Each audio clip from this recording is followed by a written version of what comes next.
ប្រទេសអ៊ុយក្រែនបានដាក់ពង្រាយប្រព័ន្ធការពារដែនអាកាសដ៏ទំនើបពីរគ្រឿងបន្ថែមទៀតដើម្បីការពាររដ្ឋធានីគីវនៅក្នុងនោះផងដែរក្រសួងការពារជាតិអ៊ុយក្រែនបានរាយការណ៍ដឹងថា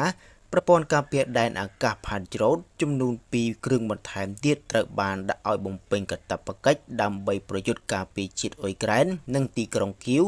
ហើយនឹងហេដ្ឋារចនាសម្ព័ន្ធសំខាន់ៗនៅក្នុងទីក្រុងគីវប្រទេសអ៊ុយក្រែនបើយើងទៅតាមក្រសួងការពារជាតិអ៊ុយក្រែនបាននិយាយដឹងថា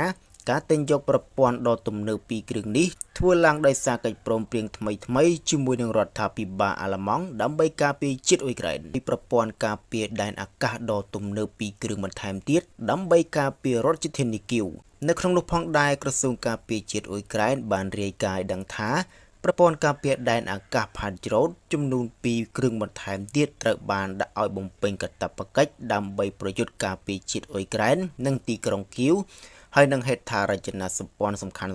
នៅក្នុងទីក្រុងគីវប្រទេសអ៊ុយក្រែនបើយើងទៅតាមក្រសួងការពារជាតិអ៊ុយក្រែនបាននិយាយដឹងថាការទិញយកប្រព័ន្ធដ៏ទំនើបពីរគ្រឿងនេះធ្វើឡើងដោយសារកិច្ចព្រមព្រៀងថ្មីៗជាមួយនឹងរដ្ឋាភិបាលអាល្លឺម៉ង់ដើម្បីការពារជាតិអ៊ុយក្រែនពិតជាខ្លាំងដូចគេនិយាយមែនប្រទេសបេឡារុសបានដំឡើងរ៉ាដា 96L6 ដំណើរការក្នុងកាតព្វកិច្ចប្រយុទ្ធជាផ្នែកមួយរួមបញ្ចូលប្រព័ន្ធការពារដែនអាកាស S400 ដ៏ទំនើបរបស់ខ្លួនប្រទេសបេឡារុសបាននាំយករ៉ាដាកម្ពស់ខ្ពស់ទាំងអស់ 96L6 ចូលទៅក្នុងសេវាកម្មប្រយុទ្ធដែលផ្ដល់ឲ្យកងទ័ពការពារដែនអាកាសរបស់ខ្លួន